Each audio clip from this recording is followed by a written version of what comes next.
민수기 9장 1절로 봉독하겠습니다. 애굽 땅에서 나온 다음 해 첫째 달에 여호와께서 시내 광야에서 모세에게 말씀하여 이르시되 이스라엘 자손에게 유월절을 그 정한 기일에 지키게 하라. 그 정한 기일 곧 이달 14째 날 해질 때에 너희는 그것을 지키되 그 모든 율례와 그 모든 규례대로 지킬지니라. 아멘. 우선 3절까지 봉독해 드렸습니다. 민수기의 전체 내용은 선민의 세대 교체가 되겠습니다. 선민을 하나님께서 애굽 땅 종되었던 집에서 이끌어내시고 그리고 지금은 광야에 데려다 놓으셨습니다. 그곳에서 대회를 정비하고 또 제사장들을 준비해 놓고 하나님 앞에 제사 드리고 그리고 백성을 대신해서 하나님 선길자로 만들어 놓고 그리고 이제 오늘은 유월절을 지키라 이렇게 말씀하시네요. 시기적으로 9장 1절에 보니까 애굽 땅에서 나온 다음에 첫째 달에 이렇게 얘기를 합니다. 이제 만 1년 됐다는 얘기죠. 출애굽한 지 만 1년이 됐습니다. 우리가 창세기부터 시작해가지고 출애굽기, 레위기, 이제 민수기까지 왔으니까 상당히 많은 양을 지금 소화했지 않습니까? 그래서 엄청나게 시간이 많이 흐른 것 같은데 사실은 이것이 1년 동안에 있었던 일들입니다. 그러니까 출애굽하면서부터 오늘에 이르기까지 불과 그 기간은 1년밖에 안 됐다 그 말입니다. 출애굽한 지로부터는 1년밖에 안 됐어요. 근데 그 1년이 보통 날이 아닙니다. 1년 전에 무슨 일이 있었는가? 매우 중요한 일이 있었어요. 매우 중요한 일이 있었어요. 그 날이 바로 유월절입니다. 유월절. 유월절이라고 하는 것은 이스라엘 민족을 모두 구원을 해서 하나님의 백성으로 삼는 사실 어마어마한 대역사였습니다. 하나님의 가장 큰 이스라엘 민족을 향한 하나님의 가장 큰 역사가 이 유월절 사건이었습니다. 그 유월절, 그래서 불과 1년밖에 안 됐지만 그동안에 수많은 일들이 있었고요. 그 일을 거치면서 사람들은 아마도 까마득하게 다 잊어버렸을지도 모르겠습니다. 사람들이요, 자기가 좋아하는 것은 기억하고 또 뭐 그걸 기념하려고 하겠지만 뭐 좋지 않았던 일 같으면은 다 까마득하게 잊어버리죠. 그리고 또 그 반대로요. 내가 예를 들어서 내가 남에게 뭔가를 받아낼 게 있으면요, 그거는 잘 안 잊어먹습니다. 그래서 남이 나에게 섭섭하게 하거나 이런 것들은 절대 안 잊어먹지요. 그런데 남이 내게 베풀어준 그 은혜 같은 거, 이런 거는 시간이 얼마 지나면요, 다 잊어버리기 쉬워요. 하나님이 이스라엘 민족에게 베푼 게 얼마나 많습니까? 엄청나게 많은 은혜가 있거든요. 그런데 그런 것들은 금방금방 잊어버리는데 혹시라도 서운한 게 있었다면 이 서운한 거는 죽을 때까지 안 잊어먹는 사람들도 가끔 있어요. 참 안타깝지요. 사실 서운하거나 좀 안 좋거나 좀 불미스러운 일 같은 거, 이런 것들은요, 우리가 다 잊어져야 됩니다. 잊혀져야 돼요. 그런 것들을 기억하는 것은 굉장히 해롭습니다. 우리 몸을 다치게 하고요, 마음을 아주 황폐화시킵니다. 그래서 그런 것들은 혹시라도, 그런 것들이 왜 없겠어? 있겠지요. 있더라도 나쁜 것들은 좀 다 잊어주고, 그게 어찌 보면은 사랑입니다. 사랑인데 그런 거를 우리가 잘 못한다고 하는 것은요, 우리에게 사랑이 없다는 증거일 수도 있어요. 자관, 남이 내게 베풀어준 은혜는 오랫동안 기억해야 되고요, 그런 것들을 잊지 말아야 돼요. 그래야 늘 보답하는 삶, 늘 감사하는 삶, 이런 게 나오지요. 그런데 안 좋은 것만 기억하면요, 늘 불행한 자기 자신을 발견할 거예요. 그러면은 뭐 남들은 고사하고요. 자기부터가 얼마나 불행하겠습니까?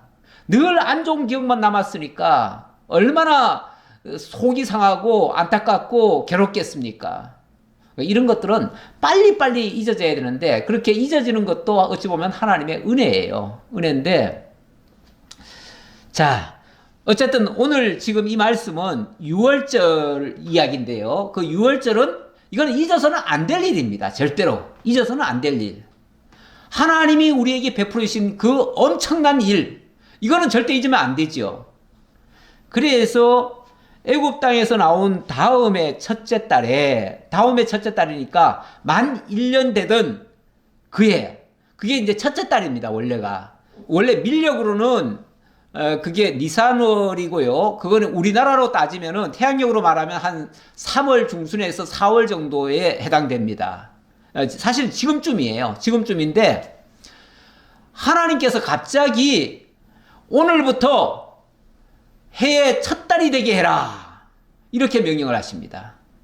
한 해의 첫 달 모든 날의 시작점 오늘부터 새로운 시작이다 그 말이죠. 이 인류의 역사가 길잖아요. 상당히 긴데 그 수많은 역사 가운데서 얼마가 지나왔든 간에 하나님께서는 무조건 그런 것도 다 계산하지 말고 오늘부터 해의 시작이다 이렇게 얘기를 합니다. 해의 시작. 물론 이거는 한 해의 시작일 수도 있지만 모든 것의 시작점이라 이렇게도 말할 수 있어요. 이스라엘 역사 속에 새로운 시작점을 하나님께서 만드셨습니다. 아주 역사적인 순간이죠. 그 역사적인 순간에 하나님께서는 무엇을 명하셨냐면은 자 오늘부터 해 시작이니까 너 정결한 어린 양 한 마리씩을 준비해라. 그래서 가족들이 먹을 만큼의 양 만약에 식구가 적으면은 뭐 두세 가정이 한 마리를 잡을 수도 있고요. 이렇게 해서 어쨌든 사람이 먹을 수 있는 어린 양을 정결케 하라는 거예요. 준비시켜 놓으라. 그리고 정월 14일 날 저녁에 그 양을 잡아서 먹고 그 피는 문설주에 발라가지고 그날 밤에 엄청난 구원의 역사가 있을 것이다. 이 일을 준비해라. 그 말이죠. 그게 바로 6월절입니다. 6월절인데 애굽 땅에서 나온 다음의 첫째 달에 여호와께서 시내 광야에서 모세에게 말씀하여 이르시되 이스라엘 자손에게 6월절을 그 정한 기일에 지키게 하라. 그 정한 기일. 다시 말하면 1월 14일 저녁부터 양을 잡아서 먹고 15일에는 무교병의 떡을 일주일 동안 먹어라. 그게 이제 무교절의 절기예요. 무교절의 절기인데 그 날 자체는 6월절이라고 하죠. 6월절. 6월절이라고 하는 것은 6월이란 말 자체가 통과했다. 무엇이 통과했는가? 죽음의 천사가 그날 밤에 모든 장자들을 다 죽입니다. 다 죽이는데 이 문설주에 양의 피가 발려진 집은 한 집도 건드리질 않아요. 그래서 이스라엘 민족은 전부 다 그날 밤에 양을 잡아먹고 피를 문설주에 발랐기 때문에 죽음의 천사가 다 그냥 지나갑니다. 그 집은 다 보호를 받은 거죠. 보호를 받았는데 애굽에는 아무도 그 내용을 알지 못했기 때문에 그날 밤에 그냥 자다가 그날 밤에 전부 다 장자들이 다 죽임을 당합니다. 그래서 애굽 사람들의 집에는 한 집도 빼지 않고 왕의 집에서부터 저 시종의 집까지 모두 장자들이 다 죽었어요. 장자들도 죽고 가축의 초태생들도 다 죽었어요. 그래서 전 애굽에 초상이 났습니다. 초상이 나니까 그날 밤에 그 강팍하던 바로 왕이 항복을 한 겁니다. 항복을 하고 두 손 두 발 들고 제발 이스라엘 민족들아 너희들 이제 우리 곁을 좀 떠나가다오 하고서 그들을 내보내는 겁니다. 해방령을 시키는 거예요. 쉽게 말하면. 해방령을 시키니까 그 다음날 아침에 날이 뜨자마자 이스라엘 민족은 전부 다 보따리를 싸가지고 황급히 그 애굽 땅을 벗어나는 겁니다. 이게 바로 유월절이에요. 그래서 죽음의 천사가 재앙을 넘어서 이스라엘 민족을 구원하는 그런 역사가 있었던 날, 그게 바로 유월절입니다. 이 어마어마한 날, 이거는 잊으면 안 되지요. 이 사실은 모두가 다 알아야지요. 그래서 정말 그렇게 해주신 하나님의 은혜에 감격하고 그 하나님을 찬양해야지요. 자, 이것이 바로 유월절 규례를 지키는 것이다. 그 말입니다. 3절, 그 정한 기일 곧 이달 14째 날 해질 때에 너희는 그것을 지키되 이 모든 율례와 그 모든 규례대로 지킬지니라. 율례와 규례대로, 다시 말하면 하나님이 정한 그 규례. 근데 하나님이 정했다고 하는 것은 일찍이 하나님께서 출애굽시킬 때에 명하셨던 내용들이 있잖아요. 다시 말하면 정월 14일 날 저녁에 어린 양을 잡고 그 양을 문설주에 바르고, 그리고 발효되지 못한 그 밀가루 반죽, 그것을 그대로 급히 싸들고 바깥으로 뛰쳐나와라, 그 말이죠. 그렇게 지키는 게 그 규례와 율례대로 지키는 거예요. 그렇게 하고 그때부터 일주일간 어찌 보면 그 쓴 나물과 발효되지 못한 떡을 먹게 됩니다. 그러면서 홍해를 건너게 되는 겁니다. 자, 그렇게 하는 것을, 그것을 기억하기 위해서, 기념하기 위해서, 기념이라고 하는 것은 기억하고 생각한다는 말이에요. 그러니까 그날 있었던 그 사건을 생생히 다시 상기를 시키는 거예요. 상기시켜주는 것이 매우 중요합니다. 하나님의 은혜를 절대 잊어서는 안 돼요. 그래서 이것을 꼭 지키라는 거예요. 모세가 이스라엘 자손에게 명령하여 유월절을 지키라 하며, 자, 그렇게 해서 유월절 지키를 꼭 지켜라. 제가 이 꼭자를 써놨습니다. 꼭 지켜라. 예, 이건 잊으면 안 된다는 거죠. 만약에 이것을 잊어버리거나 이 절기를 의도적으로 안 지킨다면 그는 이스라엘에서 끊어질 자들이에요. 이스라엘과 무관한 자들이에요. 하나님의 구원의 백성들이 아니에요. 이스라엘에서 끊어진다는 말은요, 하나님의 구원의 백성이 아니라는 뜻이에요. 그만큼 이 유월절 절기가 중요하다, 그 말입니다. 유월절 절기가 이렇게 중요하다. 이 중요한 의미. 왜냐하면 이스라엘 민족을 민족적으로 다 구원하는 일이니까요. 그 구원해야 진짜 이스라엘 민족이 되는 거 아니겠어요? 그리고 영원한 하나님의 나라의 백성이 되는 거 아니겠어요? 그러니까 당연히 그보다 더 중요한 게 어디 있어요, 세상에.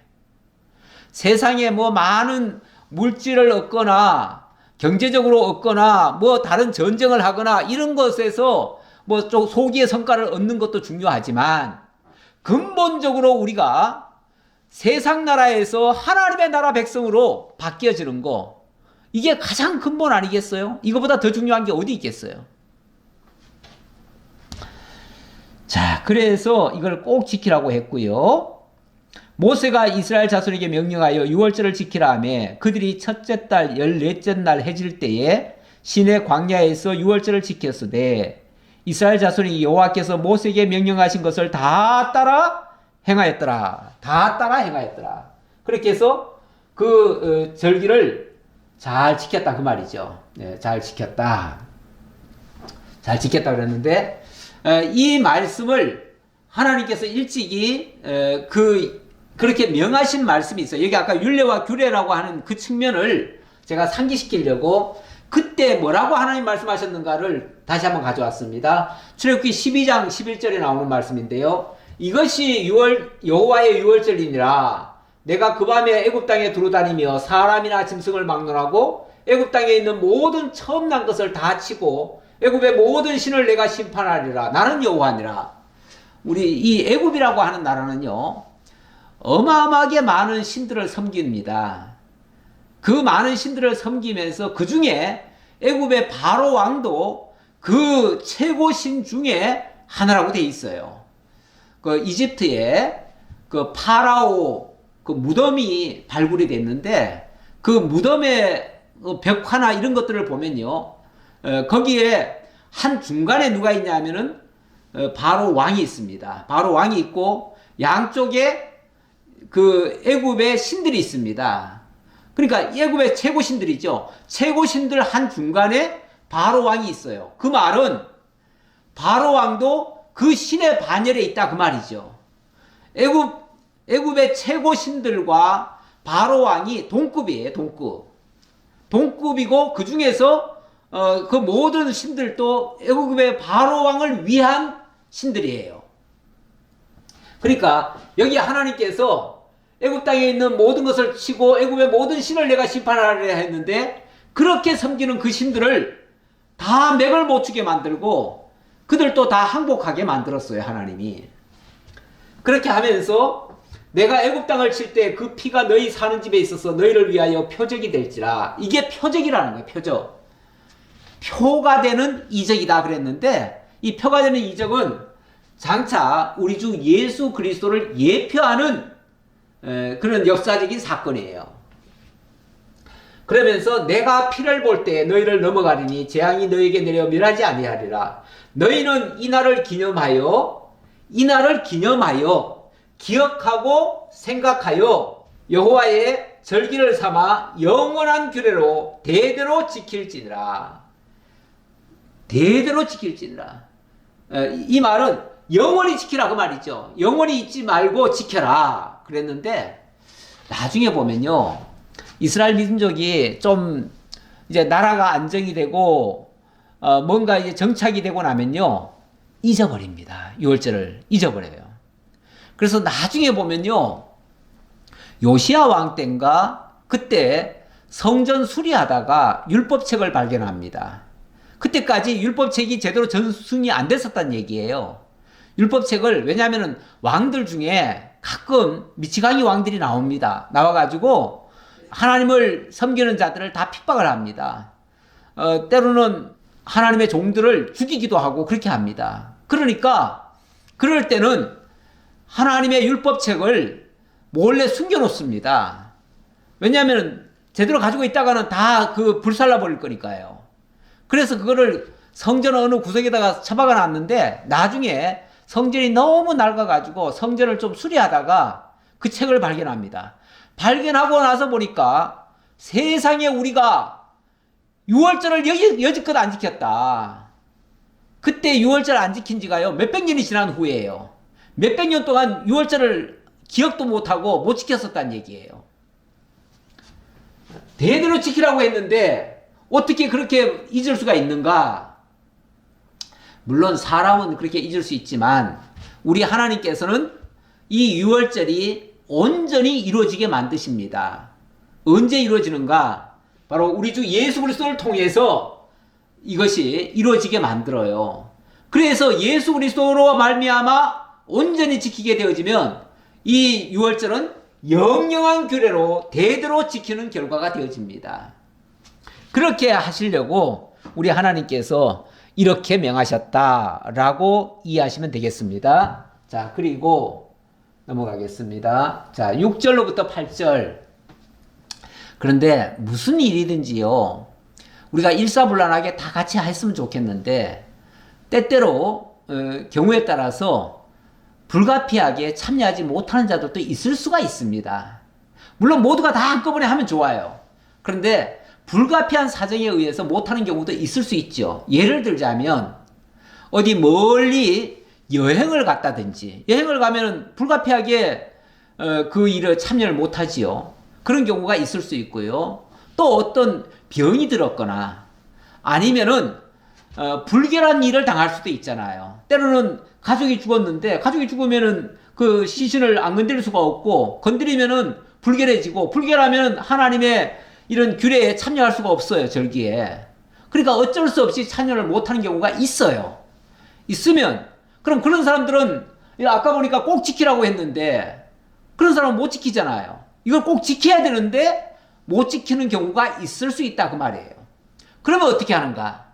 그러면은 그 사람들을 위해서 따로 한 날을 더 정해라. 한 날을 더 정해서 그렇게 해서라도 꼭 지키게 해라 그 말이죠. 이거는 뭐 일부러 그 날을 피하라는 얘기가 아니라 불가피한 경우에만 한해서 다음에라도 지키게 해라 그 말이죠. 사실은 뭐 그 날짜를 지키는 게 중요한 게 아니고요. 그 절기의 의미, 그 날의 중요성 이런 것들을 인식해야지요. 그러니까 우리가 절기를 지킨다 하면요, 날을 지키는 게 아닙니다. 날과 절기 그 자체를 지키는 게 아니고 그걸 통해서 하나님이 하신 일을 기억하는 겁니다. 그래서 하나님의 일을 기억하니까 오늘날 같은 경우는 우리가 이 절기를 직접은 안 지키죠. 직접은 안 지킵니다. 직접은 안 지키는데 우리가 그 의미는 계속 되새김질을 하지요. 1년에 최소한 우리가 2번씩은 꼭 되새김질 합니다.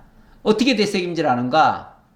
성찬식을 통해서 예수 그리스도께서 우리를 위하여 어린 양으로 오셔서 죽어 주시고, 그리고 우리를 위하여 다시 부활해 주시고, 그래서 죄에 대해서는 죽으시고 의에 대해서는 다시 살아나셨다 하는 사실을 그걸 상기시켜 줍니다. 자, 그렇게 하는 일들이 쉽게 말하면은 오늘날 절기를 지키는 거고, 이것을 좀 날짜를 바꾸어서라도 꼭 지키게 해라. 그래서 7절에는 이렇게 나옵니다. 그에게 이르되 우리가 사람의 시체로 말미암아 부정하게 되었거니와 우리를 금지하여 이스라엘 자손과 함께 정한 기일에 여호와께 헌물을 드리지 못하게 하시면 어찌미니까. 원래 절기를 지키려고 하면 당연히 그 헌물을 가지고 하나님 앞에 나아가서 우리를 대신해서 희생되어진 그것을 기념하고 이렇게 해서 절기를 지켜야 되는데, 우리는 지금 부정하게 돼가지고 이 절기를 못 지켰습니다. 그럼 우리 같은 경우는 어떻게 해야 됩니까? 아예 못 지켜야 됩니까? 라고 이제 반문을 한 거죠. 그랬더니 모세가 그들에게 이르되 기다리라. 여호와께서 너희에게 대하여 어떻게 명령하시는지 내가 들으리라. 자, 일단 하나님께 여쭤보겠다. 그래서 하나님이 어떻게 이 문제를 해결하실는지 하나님의 말씀을 듣고 내가 답을 해주겠다. 그렇게 얘기를 합니다. 그렇게 얘기를 하는데, 자, 제가 여기 히브리서의 말씀을 하나 가져왔습니다. 히브리서 11장 24절. 자, 믿음으로 모세는 장성하여 그리스도를 위하여 받는 모든 수모를 애굽의 모든 보화보다 더 큰 제물로 여겼으니 이는 상주심을 바라봄이라. 믿음으로 애굽을 떠나 왕의 노함을 무서워하지 아니하고 곧 보이지 아니하는 자를 보는 것 같이 하여 참았으며, 자, 이게 모세가 출애굽할 때에 이렇게 했었다 그 말이죠. 그랬을 때 믿음으로 유월절과 피 뿌리는 예식을 정하였으니 이렇게 얘기를 하네요. 믿음으로 유월절과 피 뿌리는 예식을 정하였다. 그 절기 자체는 사실 어찌 보면 구약의 의식과 절기에 해당되기 때문에 오늘 우리가 그대로 행하지는 않습니다. 그러나 우리가 믿음으로 참여하죠. 왜냐하면 모세가 원래 정한 것도 믿음으로 참여하라는 거예요. 믿음으로. 그래서 믿음으로 참여할 때 어떻게 하는가? 이는 장자를 멸하는 자로 그들을 건드리지 않게 하려 한 것이며, 다시 말하면 애굽의 장자들이 다 죽는 가운데서 이스라엘 민족은 구원받게 하셨다는 사실, 그걸 잊지 않도록 하는 것이 이 유월절 지킴의 참 의미다 그 말이에요. 가끔 이단들 가운데 특히 하나님의 교회가 포교를 할 때 그런 식으로 포교를 합니다. 꼭 믿는 사람들을 상대로 해가지고 유월절을 지키십니까? 이렇게 질문을 해요. 질문을 하면 기독교인들이 들을 때 이 무슨 소리야? 왜 우리가 유월절을 지켜야 돼? 이렇게 의아하게 생각합니다. 그렇게 얘기하면 그 다음에 하는 말이 성경에 이렇게 유월절 지키라고 돼 있지 않느냐. 그러면 이제 우리 성도들은 그렇게 얘기하죠. 그건 구약 얘기죠. 오늘날 신약인데 왜 유월절 지켜야 돼요? 율법을 예수님이 다 이루셨는데요. 이렇게 반문하면 그러면 또 신약 성경을 가져와 가지고 신약에도 유월절 지키라고 돼 있다. 또 그 얘기를 합니다. 그래 가지고 논쟁을 하다가 그 사람들 말을 하나 둘 들어보다 보면은 그들의 논리에 빠져들어가요. 그러다가 그만 이 예수 믿는 사람들이 우리보다 이 사람들이 성경을 더 잘 아네. 진짜 성경은 이렇게 돼 있네. 그래서 우리가 확실하게 알지 못하면 그 이단들에게 넘어가는 수가 있어요. 근래 신천지나 하나님의 교회는요, 저 안 믿는 사람들을 상대로 해서 포교하지 않습니다. 그 사람들은 포교라고 해야죠. 그들은 우리 믿는 사람을 상대로 해가지고 그런 식으로 의구심을 품게 해가지고 자기들의 말을 듣게 하고 들으면은 이 말이라고 하는 건 자꾸 듣다 보면요 그들의 논리에 빠져들어가요. 그러면은 처음에는 말도 안 된다고 생각했는데 나중에는요 그 말이 그럴듯해 보여요. 그래서 당하는 거예요. 당하는데 그래서 오늘 이 내용이 사실은 우리 기독교인들이 꼭 알아야 될 내용 중에 하나이기도 합니다. 자, 9절로부터 자, 그러면 여기에 대해서 하나님이 뭐라고 답변하셨을까요? 자, 모세는 무슨 문제가 있을 때마다 모세의 참 큰 장점은요. 모세는 문제가 있을 때마다 하나님께 기도합니다. 기도하면서 하나님께로부터 응답을 받아서 그것을 가지고 말도 하고 행하기도 합니다. 참 이런 자세는 참 좋아요. 예. 자, 절기를 지키지 못한 자들에게 어떤 대책을 마련해 주시는가? 여호와께서 모세에게 말씀하여 이르시되 이스라엘 자손에게 말하여 이르라 너희나 너희 후손 중에 시체로 말미암아 부정하게 되든지 먼 여행 중에 있다 할지라도 다 여호와 앞에 마땅히 유월절을 지키되 자 설령 그렇게 부정한 일이 있었다 할지라도 마땅히 지켜야 된다 이렇게 얘기를 하네요. 다시 말하면 6월절은 안 지키면요. 6월절을 안 지키면 이스라엘 자손에서 끊어질 수가 있어요. 그러니까 꼭 지켜야 된다. 이게 대원칙입니다. 대원칙이에요. 대원칙인데 그러나 원래 그날 정한 그날에 못 지키는 경우가 있을 수 있잖아요. 있을 수 있으면은 그러면은 그 다음 달 그래서 11절 둘째 달 14째 해질 때에 그것을 지켜서 어린 양의 무교병과 쓴나물을 아울러 먹을 것이요. 둘째 달 열 나흘 날도 어찌 보면 한 달은 연기되어 있지만 그러나 그 날을 기억하고 그때 그 하나님의 말씀을 기억하는 데는 아무 문제 없습니다. 그렇죠?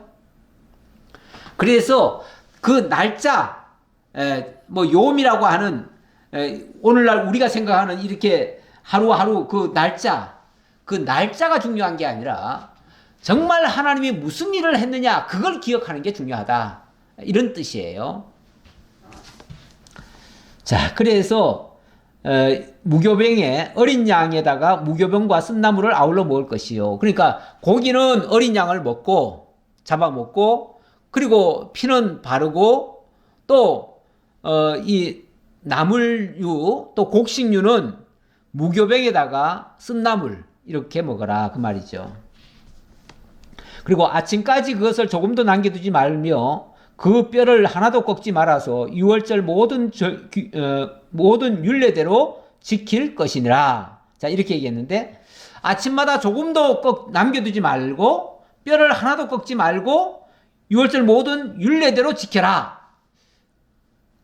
딱 떠오르는 거 있지 않나요? 예수님이 십자가에 못 박혀 죽으실 때 뼈가 꺾이지 않았지요. 그리고 아침까지 남아있지 않았다 그랬는데 사실은 무덤에 들어갔다가 안식 후 첫날 이른 새벽에 예수님이 부활하셨습니다. 이렇게 될 것을 어찌 보면 아까 표적이라고 그랬잖아요. 표적. 예표적인 모습으로서 이렇게 하라 그 말이죠. 그러니까 이런 일이 어찌 보면 참 우연한 말씀 같은데 우연한 말씀이 아니고 장차 그리스도께서 이루어질 그 내용으로 이것이 성취되어지는 겁니다. 그러나 사람이 정결하기도 하고 여행 중에 있지도 않으면서 유월절을 지키지 아니하는 자는 그 백성 중에서 끊어지리니 이런 사람은 그 정한 기일에 여호와께 헌물을 드리지 아니하였은즉 그의 죄를 담당할지며. 그런데 가끔은 이리저리 핑계대면서 실제로 부정한 일도 없었고 또 여행을 떠난 것도 아니면서 그러면서 유월절을 안 지키는 사람들도 간혹은 있을 수 있겠죠. 있을 수 있을 텐데 그렇게 되면 이 사람은 실수로 하는 게 아니고 이건 아주 의도적으로 안 지키는 거 아닙니까? 의도적으로 안 지킨다는 것은 의도적으로 하나님이 우리를 구원해 주신 것을 잊어버리는 행위가 되고 그거야말로 정말 망령된 행위가 아닐 수가 없습니다. 그는 하나님의 역사를 부정하겠다는 얘기예요. 하나님의 은혜를 망각하겠다는 거예요. 그러면서 6월절인데 그 정한 헌물을 드리지 않는다? 헌물을 드리지 않는다는 말도 마찬가지 의미예요. 헌물이라고 하는 것도 어찌 보면 하나님이 자기들을 구원하실 때 어떻게 역사하셨는가를 기억하는 방편으로서 헌물을 드리게 한 거거든요. 그런데 그 헌물을 안 드린다? 왜 안 드리는지는 정확히 모르겠지만, 모르지요. 굉장히 인색한 마음에 아까워서 못 드릴 수도 있어요. 그래서 절기인데도 불구하고 절기의 의미를 담은 헌물을 하지 않는다. 그거는 아예 나는 그 절기와 무관하다. 나는 그 절기 모르겠다. 나는 그 절기 안 지킨다. 이걸 선언한 거나 똑같지 않나요? 그거는 절기라고 하는 게 하나님이 하신 역사를 기억하는 건데, 하나님의 역사를 나는 안 믿겠다. 난 그거 부정한다. 거부한다. 이런 얘기라 그 말이에요. 절기에 참여도 안 하고, 그것도 일부러. 그러니까 정말 불가피하게 몸이 아프거나, 멀리 떠나갔거나, 그러면 어쩔 수 없이 참여 못 하지요. 그거는 이해해요. 그런 거는. 이해하는데, 집에 있으면서 이런저런 핑계로 헌물도 안 드리고 나오지도 않고 예배도 참석하지 않는다. 그거는 좀 아닌 거죠. 그거는 아니에요. 그렇게 되는 거는 의도적으로 하나님의 은혜를 망각하는 것이고 부정하는 거예요. 아예 눈 감는 거예요. 난 모르겠어. 날 구원했는지 안 했는지 내가 어떻게 알아요? 이러고 있는 거예요. 예, 그런 자는 자기 죄를 자기가 담당해라. 네 죄는 네가 알아서 해라. 그 말이잖아요. 자기가 담당하란 말은 네 죄는 네가 알아서 해라. 그 말이잖아요. 그러면 하나님이 널 구원한 것도 취소다. 그 말이잖아요. 이제 네가 구원받을 것은 우리는 한 번 구원받았다고 해서 끝났다라고 생각하지 말고 하나님이 나를 구원해 준 거에 대한 은혜는 기억하고 있어야지요. 기억하고 있어야 되는데 그거를 만약에 고의적으로 안 지킨다면은 그거야말로 거부하는 행위죠. 하나님의 은혜를 거부하는 겁니다. 제가 여기 누가복음을 하나 가져왔습니다. 누가복음 22장 15절에 보면 이거는 이제 그 성찬식을 얘기하는 겁니다. 이게 6월절 전날에 하는 성찬식입니다. 6월절 전날에 6월절을 예수님께서 마지막 십자가에 못 박혀 죽기 전날 제자들한테 오늘 내가 6월절을 너희들과 함께 먹어야겠다. 그 여러 가지 6월절 준비를 하게 하시죠.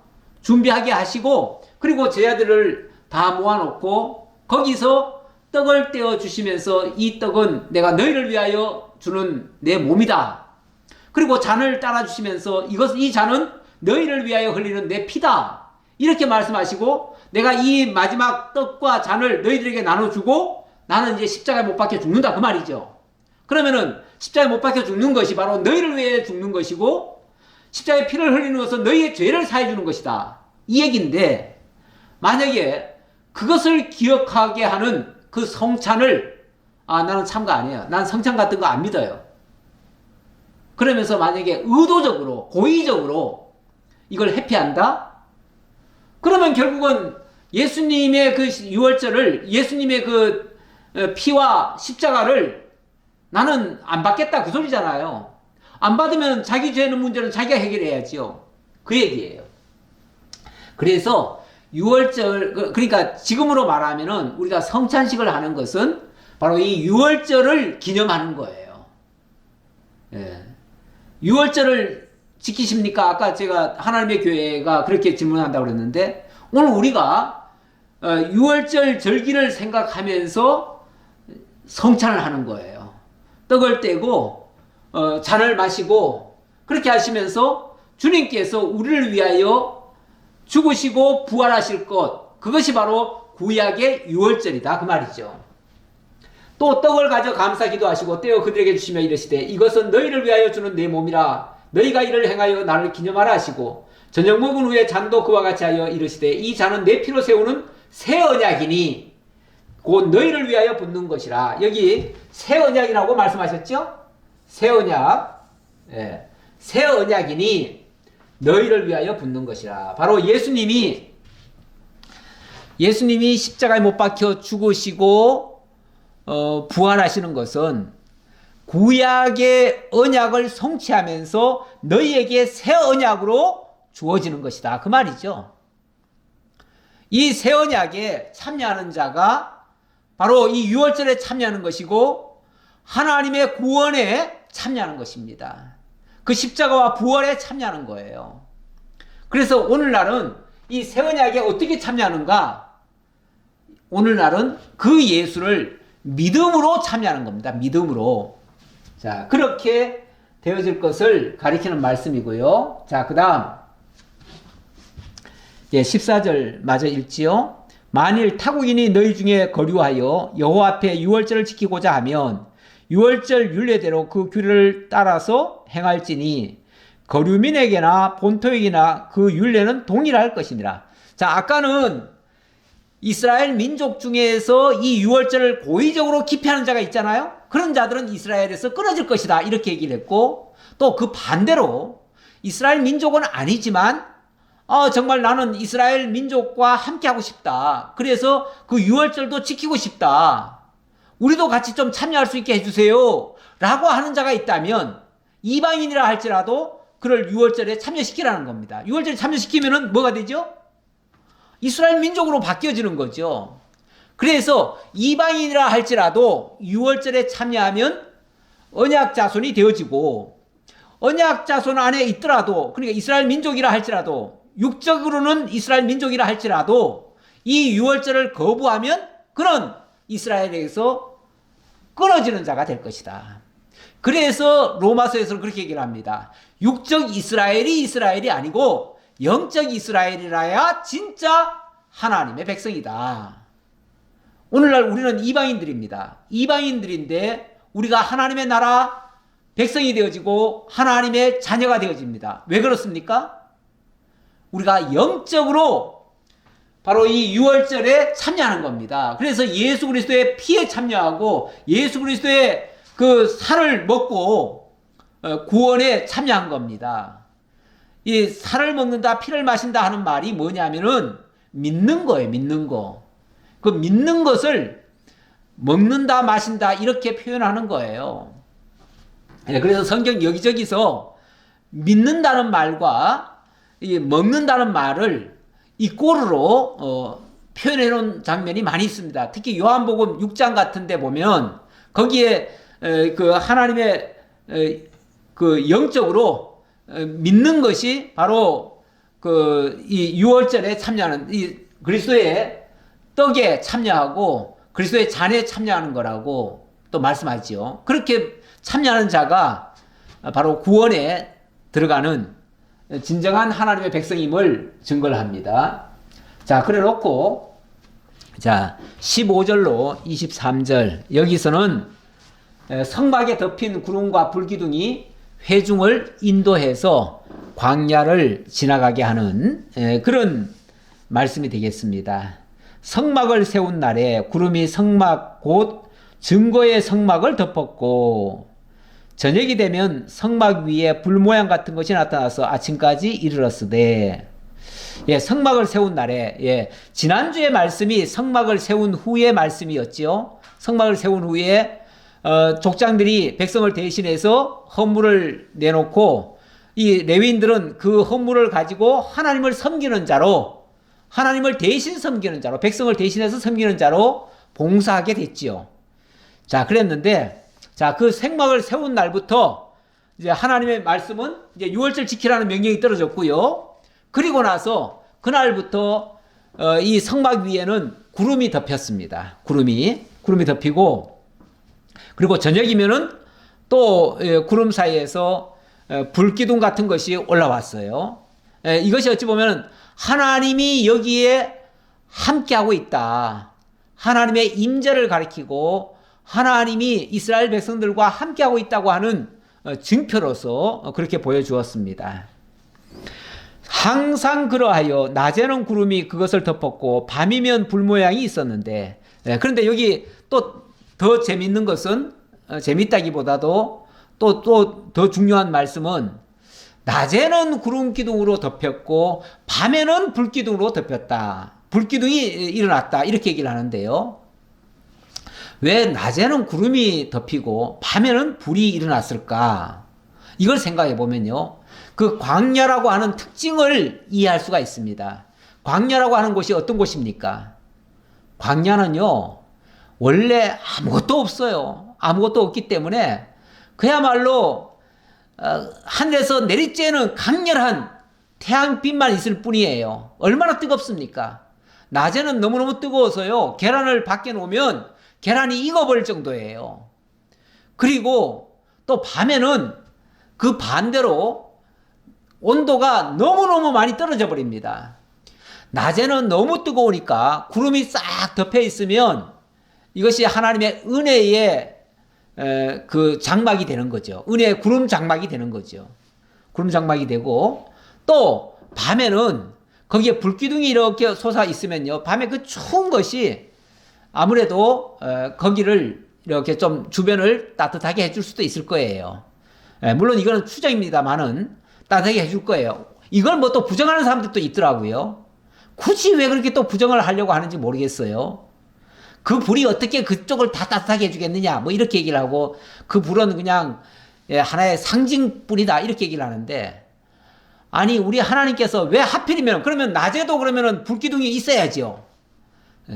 밤에도 구름으로 덮어야지요. 근데 왜 그러죠? 왜 그렇게 안 하죠? 밤이면은 불기둥이고 낮이면은 왜 구름기둥이죠? 그만큼 보호섭리도 있다는 얘기예요. 물론 보호섭리는 2차원적인 거예요. 2차원적인 것이고, 어쨌든 하나님이 함께하고 있다고 하는 증표예요. 구름이 성막에서 떠오를 때에는 이스라엘 자손이 곧 행진하였고, 구름이 머무는 곳에 이스라엘 자손이 진을 쳤으니, 자, 그런데 이게 일종의 하나의 신호 아닙니까? 신호라서 이스라엘 민족이 그냥 구름이 있으면 가만히 있어요. 가만히 있는데 구름이 움직이기 시작하면요, 그러면 이스라엘 민족들이 막 분주해집니다. 분주해지고 이스라엘 민족이 구름을 따라서 이동을 해야 돼요. 사실은 이동하지 말라고 해도 안 할 수가 없을 것 같아요. 왜 그러냐면, 아니 구름이 지금 위를 덮어서 시원하게 있었는데 구름이 저쪽으로 가버리면은, 아니 그러면 어떻게 여기 떼약볕 밑에 그냥 있겠습니까? 저 구름 쪽으로 가야지요. 그러니까 따라갈 수밖에 없잖아요. 그리고 밤이면요, 불기둥이 있는 곳으로 사람들이 모여들게 돼 있습니다. 그러니까 불과 구름이라고 하는 것이 결국은 이스라엘 민족을 움직이게 하는 원동력인 거예요.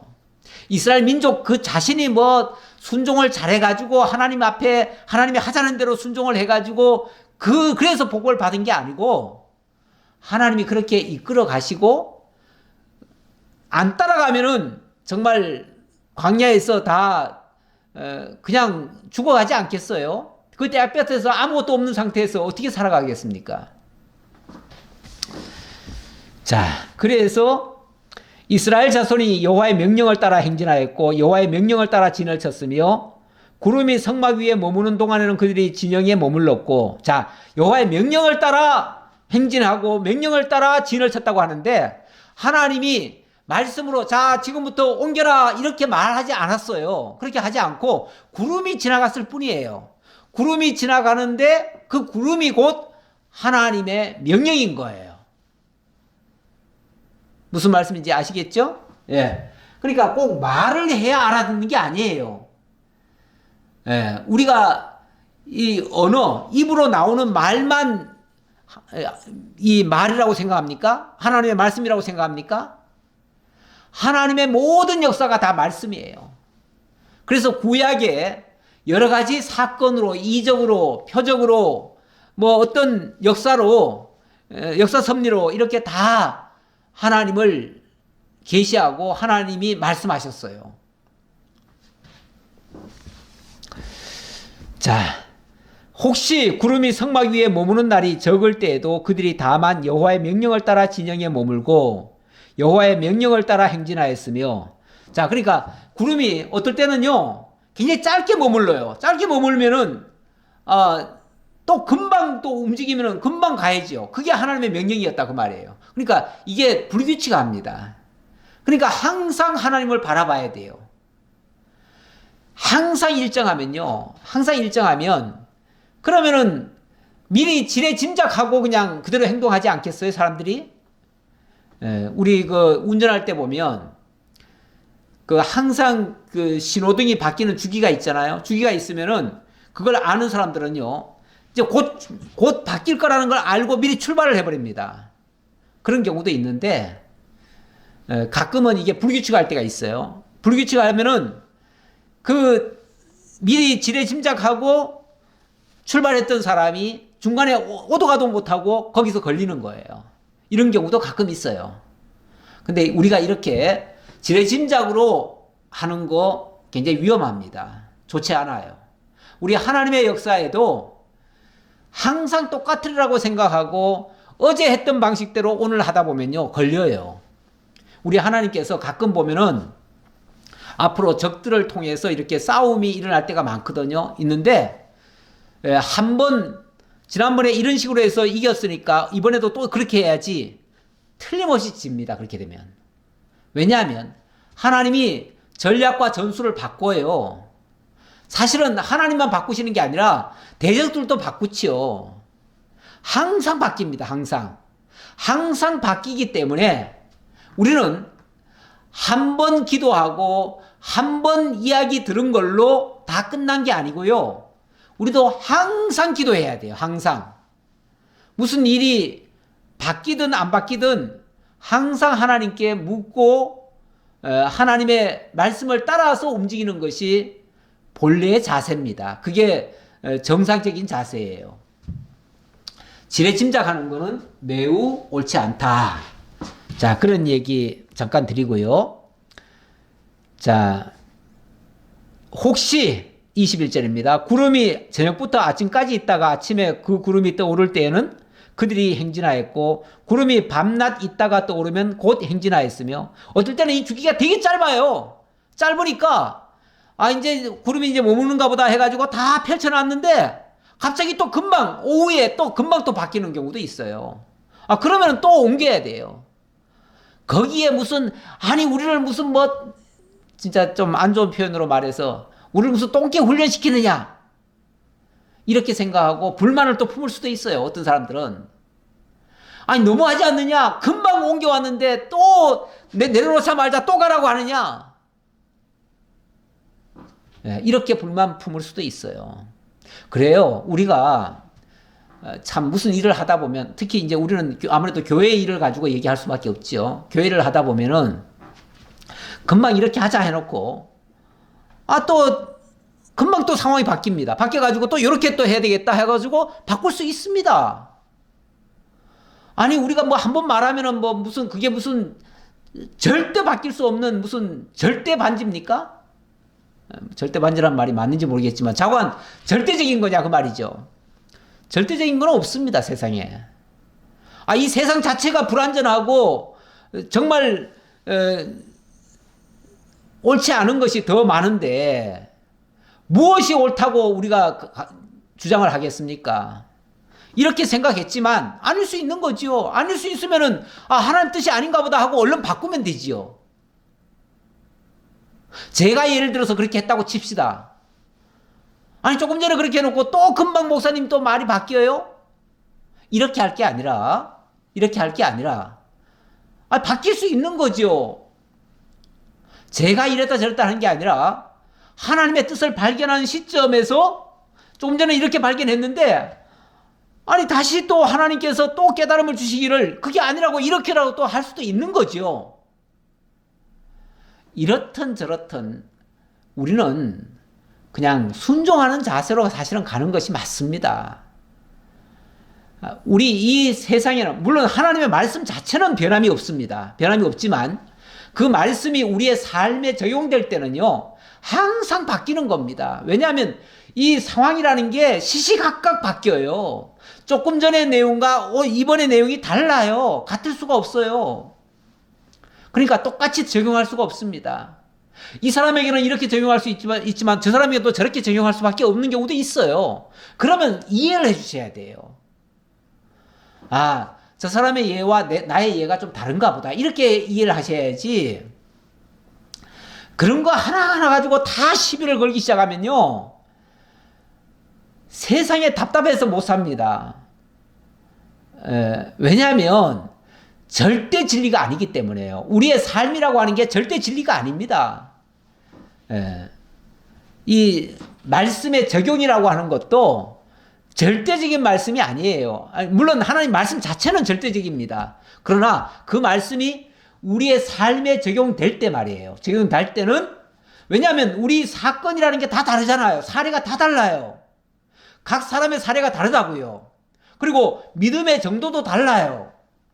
A라는 사람과 B라는 사람이 똑같질 않아요. 그러면 이 사람에게는 이렇게 적용할 수밖에 없고 저 사람에게는 저렇게 적용할 수밖에 없어요. 그러니까 불공평하게 했다고 대하지 마시고 그럴 수밖에 없었다라고 좀 이해를 해주시라고 말이죠. 예, 지금 구름이 아침에 움직여가지고 어느 장소에 옮겼다가 오후 되니까 또 옮기는 바람에 이제 그 말 때문에 제가 그 끝에 하는 말입니다. 예, 우리 하나님은요, 끊임없이 당신의 말씀에 귀를 기울이기를 원하십니다. 그래서 우리로 하여금 항상 깨어있게 만드십니다. 그래서 늘 무슨 일이 있을 때마다 조금 전에 경험 가지고 그냥 즉흥적으로 하지 말고 무슨 일을 할 때마다 하나님께 기도하면서 이렇게 하는 것이 정말 하나님의 순간순간 나를 인도하시는 하나님의 말씀에 순응하는 자세지요. 그래서 그렇게 하셨다라고 말씀드리고요. 또 이게 경우에 따라서는요, 이럴 수도 있어요. 22절, 이틀이든지 한 달이든지 1년이든지 구름이 성막 위에 머물러 있을 동안에는 이스라엘 자손이 진영에 머물고 행진하지 아니하다가 떠오르면 행진하였으니. 그런데 아까는 금방금방 이렇게 막 변하는 것 같더니만, 또 어떤 때는 보니까 이틀 동안 아니면 한 달 동안 구름이 안 움직일 때도 있어요. 심하게는 1년 동안도 구름이 안 움직일 때도 있어요. 1년 동안 안 움직이면요, 1년 동안 그냥 있어야 되는 거예요. 아니, 우리가 빨리 저기 가나안 땅 저기 빨리 가야지요. 왜 또 오늘도 머무르고 계속 안 합니까? 우리가 안 하는 게 아니고요. 목회자가 안 하는 게 아니고요. 성도가 안 하는 게 아니고요. 하나님이 가만히 있으라는 거예요. 가만히 있으라는 거예요. 좀 답답하시겠죠. 답답하는 것도요, 우리가 뭔가를 계획을 세워놓고 빨리 거기까지 가려니까 답답한 거지. 아니, 하나님이 하자는 대로 하면 뭐가 답답하겠어요. 아니, 열흘 후에 가자 그러면 열흘 후에 가면 될 것이고 1년 후에 가자 그러면 1년 후에 가면 될 것이지. 1년 동안 어떻게 기다려요? 뭘 못 기다려요? 그냥 기다리면 되지. 예, 때로는 우리가 답답할 수 있습니다. 저도 답답하게 느낄 때가 있어요. 아니, 경우에 따라서는 교회도 변화가 없고 여러 가지 정말 뜻대로 안 될 때 얼마나 답답하겠어요. 그러나 그게 하나님의 섭리라면 그거 따르는 게 또 우리의 본연의 자세 아니겠어요? 그래서 그냥 참고 인내하는 거예요. 다 참고 가는 거예요. 목회자라고 답답한 마음이 없는 게 아니고요. 목회자도 답답할 수 있지만 성도님들만 답답한 게 아니에요. 다 답답할 수 있어요. 그러나 지금은 하나님이 기다리게 할 때다. 이렇게 생각하시면, 하나님이 그렇게 인도하신다는데 우리가 기다리는 게 정상이지요. 답답해하지 마시라고 제가 말씀드리는 겁니다. 그냥 이해하시고 넘어가시라고요. 좀 내 생각대로 내 뜻대로 안 되더라도 이해하고 넘어가자, 그 말이에요. 곧 그들이 여호와의 명령을 따라 진을 치며 여호와의 명령을 따라 행진하고 또 모세를 통하여 여호와의 이르신 여호와의 명령을 따라 여호와의 직임을 지켰더라. 여호와의 직임을 지켰더라. 그 말은 자기 본연의 직무에 충실했다, 그 말이죠. 특히 여기 레위인들은 이게 사실은 이제 하나님께서는 구름과 불로서 지금 말씀하시고요. 그 구름과 불로 말씀하신 것을 모세가 어찌 보면 중간 역할로 말로 또 백성들에게 전하는 거 아니겠어요? 그리고 그 일을 또 직접 수행하는 자는 레위인들이에요. 그 레위인들이 수행할 때에 하나님의 말씀대로 순종했다 그 말이죠. 여기 이제 사도행전 2장 말씀을 하나 가져왔는데, 이것은 구약 성경에 있었던 그 모든 것들이 성취된 내용을 설명하는 내용인데요.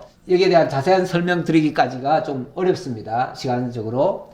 제가 마지막 결론적인 말씀만 하고 마치겠습니다. 고린도 전서 5장 6절 말씀을 가져왔습니다. 제가 오늘 6월절 이야기가 아무래도 중요하기 때문에 5장 6절 너희가 자랑하는 것이 옳지 아니하도다. 적은 누룩이 온 덩이에 퍼지는 것을 알지 못하느냐. 너희는 누룩 없는 자인데 새 덩어리가 되기 위하여 묵은 누룩을 내버리라. 우리의 유월절 양고 그리스도께서 희생되셨느니라. 구약의 유월절은 바로 우리 주 예수 그리스도를 통해서 온전히 이루어졌다 그 말입니다. 이러므로 우리가 명절을 지키되 묵은 누룩으로도 말고 악하고 악의에 찬 누룩으로도 말고 누룩이 없이 오직 순전함과 진실함의 떡으로 하자.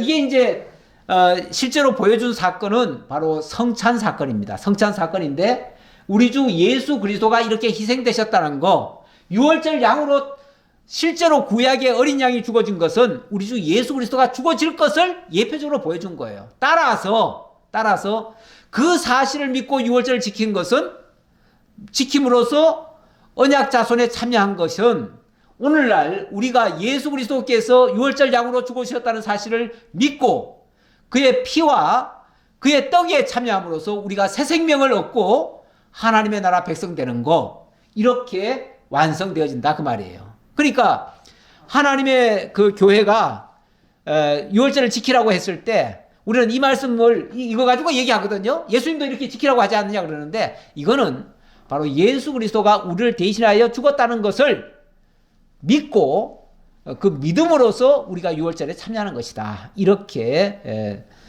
이해를 하시고 또 그들에게 반박을 해주셨으면 좋겠습니다. 기도하겠습니다. 아버지 하나님 감사합니다. 성막을 세운 후에 또 유월절을 지키라고 하는 말씀 또 들려주셨습니다. 그리고 하나님의 구름과 불기둥이 친히 이스라엘 민족을 인도해 가시듯이 오늘 우리에게는 성령께서 남종과 여종을 통해 하나님의 말씀을 들려주시고 깨닫게 하시고 믿어지게 하심으로 또 우리의 삶을 이끌어 가신다고 하셨습니다.